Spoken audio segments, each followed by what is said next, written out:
各地的莲友，大家好，阿弥陀佛。这一章是跟各位大家介绍，大家互相做一个交流，互相提醒，互相共勉。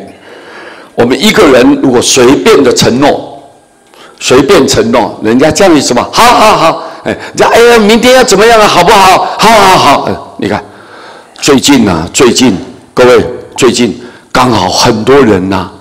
说什么要去离岛啊，去旅游啊，离岛旅游，结果呢，他都给人家登记了，报名了，结果怎么样？他自己爽约啊，因为时间自己不允许啊，工作的关系或者是某一种特殊的关系，结果他没办法去，结果呢，他也不跟人家回报，就糟糕了，爽约了，下一次人家就登记，你不欢迎你这种人。尤其要去义山呐，要听说义山，台湾的义山要去爬山，好多人都登记啊，但是无缘无故就怎么样，就反悔了，就不去了，就反悔不去。现在都登记有案呐，人家都说以后这个人就是黑名单呐，就黑名单。为什么？你随便的承诺，你不想想自己到底有没有时间允许，你的体力状况能不能做得到？这些种种情况你要考虑。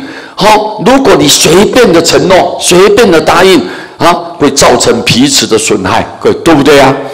你做不到就做不到，你不要随便承诺答应别人，不可以这样做，你就会自己失去信用了。所以我们人之间为什么会摩擦呢？为什么冲突呢？为什么别人看不起你呢？因为我们自己做错了嘛，随便答应人家，但是没有完成嘛，没有去完成，没有去兑现，所以我们是自己错了。所以不要随便承诺，呆板的严谨会造成双方的隔离，对不对？对不对？太矮板了。现在的社会，大家因为已经我们很清楚的，佛告诉我们，活在世间本来就充满着很多的痛苦，对不对啊？很多的生活压力，很多的竞争，我们自己本身的苦已经是苦不完了。那再加上我们这个人情世故啊，还有这个事业啊，为了让它能够顺利的推动，你看我们要用多少精神、多少心血、多少体力，所以我们已经都很苦了。然后你看，在苦的当中，我们自己的那个脸很呆板这样，没有眼神，没有微笑，各位没有一点点活泼，你看很呆板。严谨又很严谨，什么事情都好像一板一眼的中规中矩的。当然规矩是应该要遵守，但是问题是不要太把自己绑得太紧啊，各位，对不对啊？你跟别人格格不入啊，大家都喜欢跟喜欢笑的人在一起，对不对？你如果笑，大家都喜欢沾一点喜气，喜欢跟你靠近。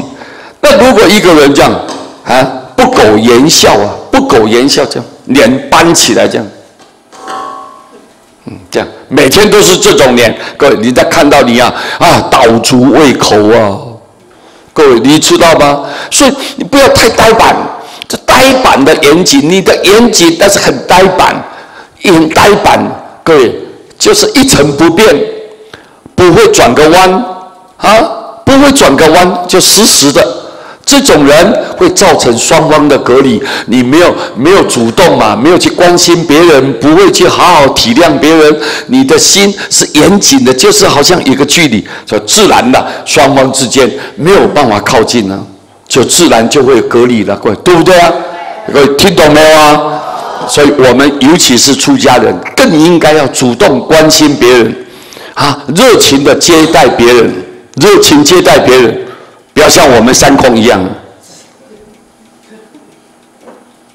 笨笨呆呆的。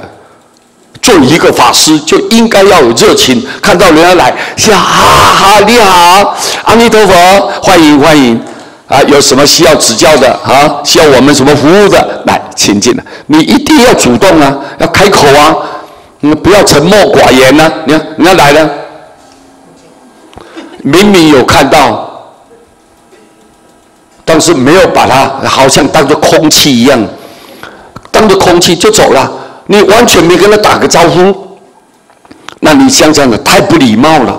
所以各位，我们严谨，但是不要太呆板。不要呆板，呆板的严谨就造成双方的隔离，那个距离越来越大，越来越大。人之间没有感情，你没有感动，各位日子就过得很痛苦。原来就很痛苦啦。那如果说就有这种情形，我们心里的负担呢，那个压力、那个阴影呢，就越来越大。日子过得，哎呀，不开朗、不痛快、不爽快。各位，你看何必呢？人生这么短暂，时间这么无常，各位，对不对啊？什么事情要看得开，欢欢喜喜的大家在一起，好不好啊？